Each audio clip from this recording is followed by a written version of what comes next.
आदिशक्ती तुळजाभवानी, उभ्या हिंदुस्थानचा आराध्य दैवत छत्रपती शिवाजी महाराज आणि छत्रपती शिवाजी महाराजांनी या महाराष्ट्राच्या मातीतल्या माणसाला जगावं कसं हे शिकवल्यानंतर याच मातीतल्या माणसाला शेवटच्या श्वासापर्यंत स्वाभिमानानं लढावं कसं हे शिकवणारे छत्रपती संभाजी महाराज यांच्या पवित्र स्मृतींना अभिवादन करतो।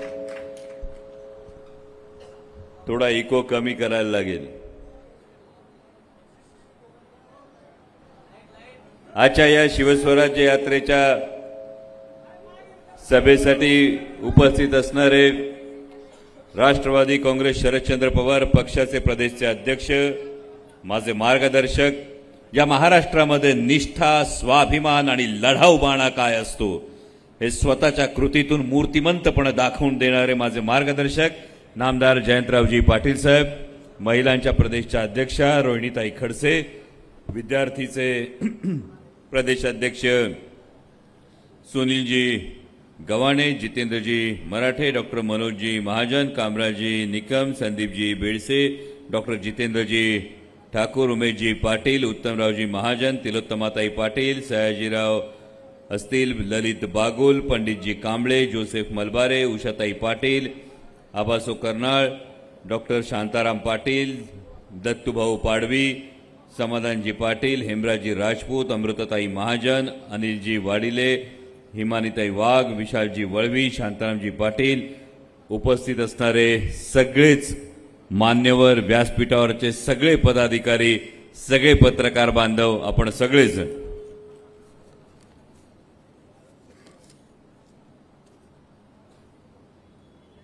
कसा शेतच भट्टाजने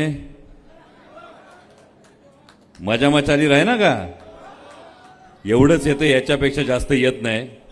त्यामुळे प्रामाणिकपणे सांगतो, आता जास्त वेळ बोलणार आहे। तुम्ही खूप दुपारपासून खरं तर जमलेला आहात आणि दुपारपासून सभेला बराच वेळ झालाय। चालू द्या। आपल्याकडे एक स्टाईल आहे, आपण आधी ट्रेलर दाखवतो, पिक्चर दाखवायला नंतर येतो। त्यामुळे एकदा उमेदवार फायनल होऊन जाऊ द्या। एकदा उमेदवार फायनल होऊन गेला का पिक्चरसाठी नक्की येतो।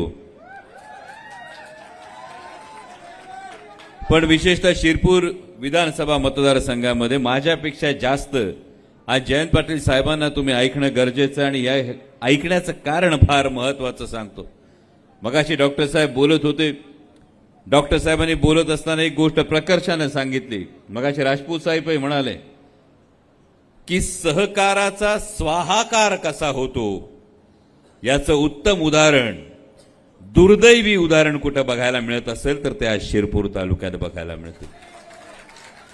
आणि एकीकडे सहकाराचा स्वाहाकार होण्याचं उदाहरण बघत असताना दुसरीकडे स्वर्गीय राजाराम बापू पाटील सहकारी साखर कारखाना, एकीकडे लोक एका पाठोपाठ एक खासगी कारखाने काढत असताना सहकारी तत्वावर चालणाऱ्या साखर कारखान्याची 1, 2, 3 नाही तर तब्बल 4 युनिट चालवून, यशस्वीपणे चालवून सहकारातला आदर्श प्रस्थापित करणारं नेतृत्व आज मंचावर आहे। त्यामुळे माझ्यापेक्षा जयंत पाटील साहेबांचं तुम्ही जास्त प्रामाणिकपणे ऐकणं गरजेचं आहे। विशेषतः इथं मगाशीपासून माझ्या आदिवासी बांधवांचा उल्लेख झाला। जेव्हा या आदिवासी बांधवांच्या जीवावर काही नेतृत्व मोठी होतात, या आदिवासी बांधवांना काही स्वप्न दाखवली जातात आणि ती नेतृत्व जेव्हा एखादा विचार घेतात, एखादा निर्णय घेतात, तेव्हा हा निर्णय घेत असताना आणि गळ्यात दुसऱ्या कुठल्या तरी पक्षाचा गमछा टाकून घेत असताना या नेतृत्वाने किमान एकदा प्रश्न विचारायला हवा होता की माझ्या आदिवासी बांधवांना जो पक्ष आदिवासी सुद्धा म्हणत नाही तो त्यांना वनवासी म्हणतो, या पक्षाला साथ कशी द्यायची? प्रत्येकाची काहीतरी कारण असतात, पण जर आद्य क्रांतिकारक बिरसा मुंडाजींनी हाच विचार केला असता, इंग्रजांसमोर गुडघे टेकले असते, इंग्रजांसमोर संघर्ष करण्यापेक्षा इंग्रजांच्या बाजूने जर निर्णय घेतला असता तर कदाचित बिरसा मुंडाजींना हौतात्म्य पत्करावं लागलं नसतं। पण तुमचा माझा आदर्श, तुमची माझी संस्कृती, तुमचा माझा इतिहास आहे की बिरसा मुंडांनी गुडघे टेकण्यापेक्षा ताठ मानेनं संघर्ष करणं पत्करलं आणि हा संघर्षाचा वारसा या पुढच्या काळात सुद्धा आपल्याला पुढे न्यावा लागेल. मगाशी कुणीतरी म्हणाल, बहुतेक अमृताताई म्हणत असताना छत्रपती शिवाजी महाराजांच्या अश्वारूढ पुतळ्याचा तुम्ही उल्लेख केला. पण छत्रपती शिवाजी महाराजांचा पुतळा उभा करणं जितकं महत्वाचं आहे, त्याही पेक्षा जास्त महत्वाचं छत्रपती शिवाजी महाराजांचा विचार काळजात भिनवून घेणं हे जास्त महत्वाचं आहे. आणि शिरपूरकरांना जबाबदारीने सांगतोय, छत्रपती शिवाजी महाराजांचा पुतळा पाहिजे, छत्रपती शिवाजी महाराजांचा विचार पाहिजे, पाहिजे की नको? मग छत्रपती शिवाजी महाराजांचा सगळ्यात मोठा विचार होता, छत्रपती शिवाजी महाराजांनी सरंजामशाही मोडीत काढली, छत्रपती शिवाजी महाराजांनी वतनदारी मोडीत काढली. समजायचं त्यांना समजलंय का नाही? छत्रपती शिवाजी महाराजांनी सगळ्यात महत्वाचं काम काय केलं? आज स्वराज्याचं नाव 350 वर्षांनंतर घेतलं जातं. ते का घेतलं जातं? तर या स्वराज्याला नैतिक अधिष्ठान होतं.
परधर्माचा आदर करणं आणि स्वधर्माचा अभिमान बाळगणं हे छत्रपती शिवाजी महाराजांचं हिंदुत्व आहे. आणि छत्रपती शिवाजी महाराजांच्या स्वराज्याविषयी आजही 350 वर्षांनंतर बोलल्यानंतर तुमची माझी मान अभिमानानं ताठ होते. का ताठ होते? कारण छत्रपती शिवाजी महाराजांचं स्वराज्य कुणा एका घराण्याचं नव्हतं, कुणा एका व्यक्तीचं नव्हतं, ते सर्वसामान्य रयतेचं होतं. छत्रपती शिवाजी महाराजांचं स्वराज्य मूठभर वतनदारांवर अवलंबून नव्हतं, तर ते लढणाऱ्या सर्वसामान्य रयतेवर अवलंबून होतं. आणि हा शिवविचार जर शिरपूरच्या मातीत रुजायचा असेल तर वतनदारीची झूल झुगारून देणं ही ती वेळ आलेली आहे भावांनो. कारण ज्या सरकारसाठी, ज्या महायुती सरकारविषयी आता रोहिणीताई सुद्धा बोलल्या, माझ्या मतदारसंघातला, आता खरं तर मी आज खानदेशच्या दौऱ्यावर, पण माझ्या मतदारसंघातली गोष्ट सांगतो. आमच्या चाकण MIDC मध्ये मर्सिडीज बेन्झची फॅक्टरी आहे, मर्सिडीज बेन्झचा प्लांट आहे. या मर्सिडीज बेन्झच्या प्लांटला या महायुती सरकारच्या महाराष्ट्र प्रदूषण नियामक मंडळाचे अध्यक्ष हे भेटीसाठी गेले. हे भेटीसाठी गेल्यानंतर आज 15 भेटीत काय झालं माहित नाही. 15 दिवसानंतर मर्सिडीज बेन्झला नोटीस आली की प्रदूषण विषयक नियमांचं उल्लंघन होतंय आणि त्यामुळे कंपनीला खुलासा करण्याची नोटीस आली. भावांनो, वस्तुस्थिती दुसरीकडे अशी आहे की याच महाराष्ट्र प्रदूषण नियामक मंडळाचं डोळे झाक होती आमच्या रांजणगावलाच असलेल्या दुसऱ्या MIDC मध्ये, जिथं 2000 एकर जमीन ही बंजर झाली प्रदूषणामुळे, तिकडे नजर टाकता येत नाही. आणि जी MIDC प्रदूषणासाठी साधा केमिकल एफ्लुएंट ट्रीटमेंट प्लांट सुरू करत नाही, तिथं कंपन्यांवर गळचेपी करण्याचा हा प्रयत्न आहे का? आणि जेणेकरून एक कमिशन सरकार जे होतं तिथं हे वेगळ्या प्रकारे वसुली सरकार तर नाही ना, हा प्रश्न मनात निर्माण होतो. आणि जेव्हा या वसुली सरकारचा भाग बनण्यासाठी शिरपूरचे लोकप्रतिनिधी सुद्धा, इथल्या आमदारांचं नाव काय? सयाजीराव ना. तेव्हा शिरपूरकरांना हीच एक विनंती आहे. आमचे मनोज भाऊ घाईघाईने येऊन सांगतात रबर स्टॅम्प. मी मराठीत नाव सांगितलं सयाजीराव, पण शिरपूरचा आमदार हा इथल्या सर्वसामान्य जनतेच्या आशा अपेक्षा आकांक्षा समजणारा आमदार असला पाहिजे. आणि हा इतिहास घडवण्याची संधी आज तुमच्या हातात आली आहे. एक साधी गोष्ट सांगतो भावांना, एवढी गोष्ट सांगून थांबतो. एक हत्ती होता. एक माणूस एका हत्तीला बघायला गेला. हत्ती होता. हत्तीला बघितल्यानंतर हत्तीला बांधलं होतं साखळ दंडाने. हत्ती पूर्ण वाढ झालेला होता. साखळ दंडाने हत्ती बांधला होता. माणसाने साखळ दंड बघितला. साखळ दंड अगदी नाजूक होता. त्या हत्तीनं जर विचार केला असता, नुसता एक हिसडा मारला असता तरी साखळ दंड निघून आला असता, साखळ दंड तुटला असता.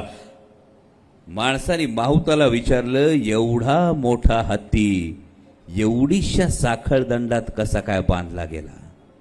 तसं माहुताने सांगितलं की हत्तीला आधीपासून लहान असल्यापासून सवय लावली. हत्ती आता 20 वर्षाचा झालाय. हत्तीला लहान असल्यापासून सवय लावली होती. जेव्हा हत्ती लहान होता तेव्हा साखळदंड मोठा होता.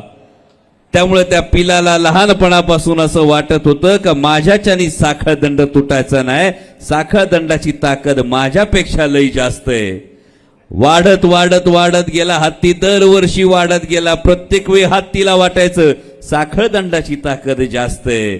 आता हत्ती 20 वर्षाचा झाला. 20 वर्षाचा झाला तरी हत्तीला अजून वाटतंय साखळदंडाची ताकद जास्त आहे. माणसाने सांगितलं माहुताला आता काय करायचं?